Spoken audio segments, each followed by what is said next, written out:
आप कैसी माँ हैं? अपने पोते की खुशी के लिए आप अपने बेटे की जान लेने पर उतर आई हो। आप इतनी नीच निकलोगी, मैंने कभी सपने में भी ऐसा नहीं सोचा था।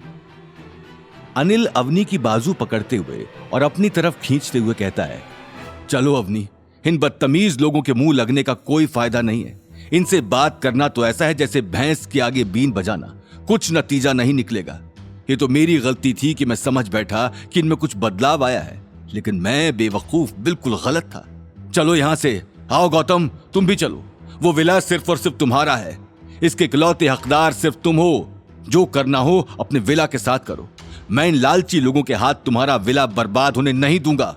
गौतम, अवनी और अनिल दरवाजे की तरफ पहुंचने ही वाले होते हैं कि तभी अनिल पीछे मुड़कर गायत्री देवी की ओर उंगली उठाते हुए बोलता है, आप उम्र में बड़ी हैं, फिर भी आपको अपने बच्चों का ख्याल नहीं है, लेकिन बड़ा होने के नाते मुझे जरूर अपने बच्चों का ख्याल है। नील भी मेरे लिए अवनी की ही तरह है। वो विला तो मैं इसे बिल्कुल नहीं दे पाऊंगा, लेकिन मेरी जो भी जमा पूंजी है मैं वो उसे जरूर दे सकता हूं। मुझे सोचकर बता दीजिएगा कि आपको उसकी जरूरत है या नहीं। नील को अनिल, गौतम और अवनी तीनों पर बहुत गुस्सा आ रहा था, इसलिए उसने गायत्री देवी को उकसाने की कोशिश की।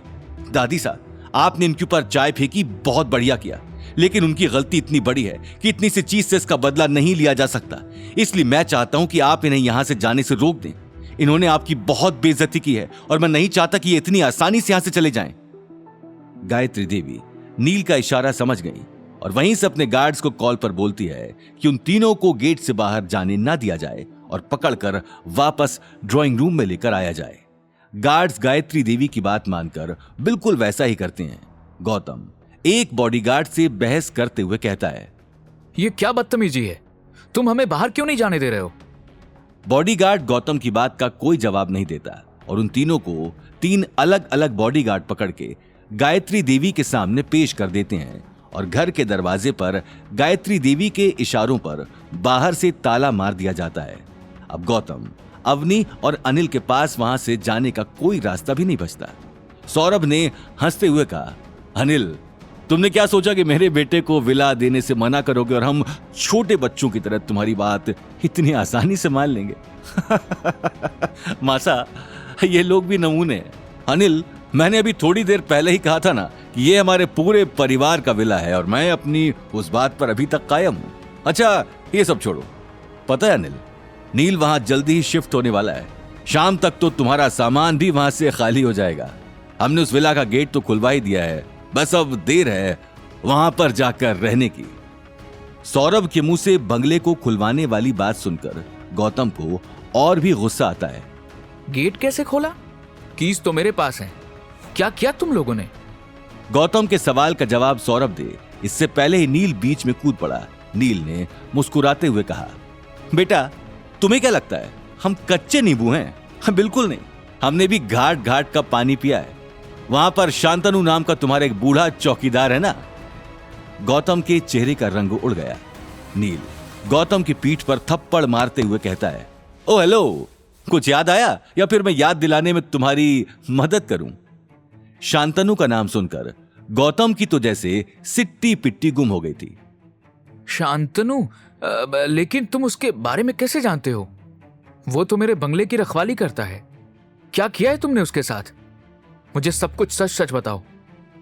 शांतनु के बारे में सुनकर गौतम को किसी खतरे का अंदाजा हो गया था, लेकिन गौतम को यूं परेशान देखकर गायत्री देवी, नील और सौरभ के चेहरे पर कोई शिकन तक न थी।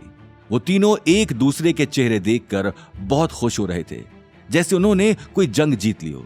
उन तीनों को देखकर ऐसा लग रहा था जैसे उनके अंदर इंसानियत जैसी कोई चीज ही न बची हो। नील ने माहौल में चिंगारी लगाते हुए कहा, अरे गौतम, अभी तो मैंने सिर्फ तुम्हारे चौकीदार का नाम लिया है। आगे ये सुनना पसंद नहीं करोगे कि आखिर ऐसा क्या हुआ जिस वजह से तुम्हारे उस वफादार चौकीदार ने हमें अंदर जाने दिया?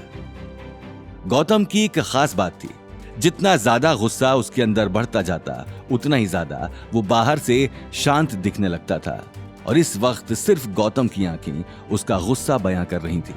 लेकिन नील इस वक्त अपने खुद के मजे में इतना मसरूफ था कि उसे गौतम का गुस्सा नहीं दिख रहा था और वो बहुत नाटकीय अंदाज में गौतम को चिढ़ाते हुए कहने लगा, तो हुआ यूं कि हम तुम्हारे बंगले पर पहुंचे और वहां हमने शांतनु से कहा कि हम तुम्हारी पहचान वाले हैं, तुम्हारे रिश्तेदार हैं, और तुम्हारा नाम सुनकर उसने हमें इज्जत भी बहुत दी। लेकिन जब हमने उससे कहा ना कि हमें विला के अंदर जाने दो, तब उसने साफ इनकार कर दिया। आगे की कहानी जानने के लिए देखिए अगला एपिसोड सिर्फ पॉकेट एफएम के यूट्यूब चैनल पर, और रॉयल वारिस के सारे एपिसोड्स को सुनने के लिए डिस्क्रिप्शन में दी लिंक से डाउनलोड करें पॉकेट एफएम ऐप।